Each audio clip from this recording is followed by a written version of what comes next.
Hello बच्चों, let's read this question. The question say that, बच्चों question में बोला गया है यहाँ पर दो स्टेटमेंट है, एक असर्शन है, दूसरा रीजन है। असर्शन में बोला गया order and molecularity of reaction are always equal, और रीजन में बोला गया complex reaction takes place in step and fastest step determine the molecularity of reaction. अब इसके रिगार्डिंग यहाँ पे चार ऑप्शन दिया गया है, इन चारों में से सही को पहचानना है बच्चों। तो सबसे पहले क्या समझेंगे बच्चों, की कॉन्सेप्ट। की कॉन्सेप्ट यहाँ पे क्या हो जाएगा बच्चों, ऑर्डर ऑफ रिएक्शन। अब बच्चों जरा ध्यान से समझेंगे। अब यहाँ पे हम समझने वाले हैं जरा ऑर्डर और मॉलिक्यूलरिटी के बारे में। तो ऑर्डर ऑफ रिएक्शन क्या होता है बच्चों, ऑर्डर ऑफ रिएक्शन हमारा क्या होता है, जो हमारे रिएक्टेंट होते हैं, रिएक्टेंट के जो पावर का जो कंसंट्रेशन होता है उसका जो सम होता है वो हमारा क्या होता है, ऑर्डर ऑफ रिएक्शन। जब वो क्या होता है, हमारा ऑर्डर ऑफ रिएक्शन होता है। अब मॉलिक्यूलरिटी क्या होता है, जो किसी केमिकल रिएक्शन में नंबर ऑफ मॉलिक्यूल पार्टिसिपेट करते हैं उसे मॉलिक्यूलरिटी बोलते हैं। अब फॉर एग्जांपल अगर हम बात करें, जैसे हाइड्रोलिसिस ऑफ एस्टर की अगर बात करते हैं, तो हमारे पास मान लेते हैं बच्चों एक एस्टर है, CH3COO C2H5, ये क्या है, एस्टर है। अब इस एस्टर का हाइड्रोलिसिस करेंगे, यहाँ पे H2O है, H2O यहाँ पे एक्सेस में होता है। तो जब इसका हाइड्रोलिसिस करेंगे तो यहाँ पर एसिटिक एसिड बनेगा और साथ में इथेनॉल बन जाएगा, ये बन गया बच्चों। अब इसमें अगर हम देखेंगे तो इसमें क्या है कि वाटर बहुत ही एक्सेस में होता है।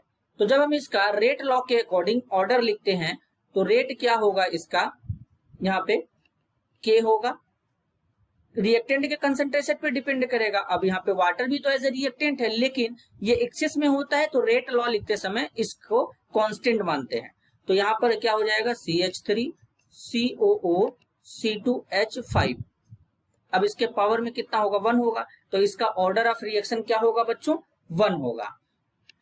लेकिन अगर हम इसके मॉलिक्यूलरिटी की बात करते हैं, इसके मॉलिक्यूलरिटी की बात करते हैं, तो इसमें रिएक्शन में दो मॉलिक्यूल पार्टिसिपेट कर रहे हैं, एक एस्टर के एक वाटर के, तो इसका मॉलिक्यूलरिटी 2 होगा। तो ऐसा नहीं है बच्चों कि हमेशा ऑर्डर और मॉलिक्यूलरिटी सेम हो, ये कुछ टाइम सेम भी हो सकते हैं या डिफरेंट भी हो सकते हैं। अब आगे चलते हैं बच्चों। तो यहाँ पर जो असर्शन ए बोला गया है बिल्कुल गलत है। रीजन में बोला गया complex reaction takes place in step and fastest step determine the molecularity of reaction. अगर हम कॉम्प्लेक्स रिएक्शन की बात करें बच्चों, कॉम्प्लेक्स रिएक्शन की, तो जो कॉम्प्लेक्स रिएक्शन होता है, complex reaction contains many elementary reaction, many elementary reaction. Complex reaction बहुत सारे एलिमेंट्री रिएक्शन को कंटेन करते हैं, जिसमें दो स्टेप होते हैं, एक होता है बच्चों फास्ट स्टेप और दूसरा होता है slow step. Fast step, slow step.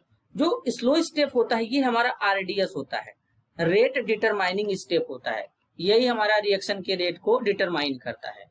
तो बेसिकली यहाँ पर फास्टेस्ट स्टेप को बताया गया है, तो ये भी हमारा क्या है बच्चों, गलत है। तो फाइनल हमारा यहाँ पे आंसर क्या होगा बच्चों, असर्शन और रीजन दोनों गलत है। इसमें असर्शन और रीजन दोनों गलत है, तो both assertion and reason are false statement. तो फाइनल आंसर हो जाएगा option D. This is your answer. I hope you understood it well. All the best.